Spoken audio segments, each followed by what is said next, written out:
Adrenalin bəziləri üçün emosional boşluğun süni kompensasiyasıdır. Ona görə də adrenalin asılılığı insanı yavaş-yavaş həyatdan uzaqlaşdırır. Məhz mərc oyunları isə insanı yalnız maddi olaraq yox, həm də mənəvi olaraq borclu vəziyyətə salır. Çünki insan hər dəfə uduzanda ayrılmaq istəyir, amma içindəki natamamlıq hissi onu geri dartır. Əslində oynayanlar çox vaxt pulu deyil, emosional vəziyyəti geri qazanmağa çalışırlar.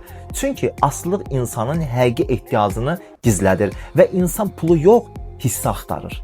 Risk eləmək dopamini artırdığına görə insanın həyatda ən böyük riskə öyrəşmə olur. Burada ortaya az qala udurdum fenomeni çıxır və insan uduzsa da zehin bunu qələbəyə yaxınlaşma kimi kodluyur. Bu isə asılılığı gücləndirir. Bəs mərc zamanı insan niyə özünü canlı hiss edir? Çünki gündəlik həyatda hiss etmədiyi adrenalini orada yaşayır. Mərc oyunları əksəriyyətdə obsessiyaya, yəni takıntıya çevrilir. Çünki beyin bir dəfə babat pul tutsam hər şey dəyişəcək fantaziyasını emosional çıxış yolu bilir. Ona görə də bir çox asıllarda yardım almağa qarşı müqavimət formalaşır. Şuur bunu müdafiə mexanizmləri vasitəsilə rasionalizasiya edir. Mən istəsəm dayandıraram. İnsan qorxur ki, problemi qəbul etsə, özünü zəif hiss edəcək. Bu səbəbdən aslı şəxslər yalan danışmağa vərdiş edirlər və borcları gizlətməyə başlayırlar.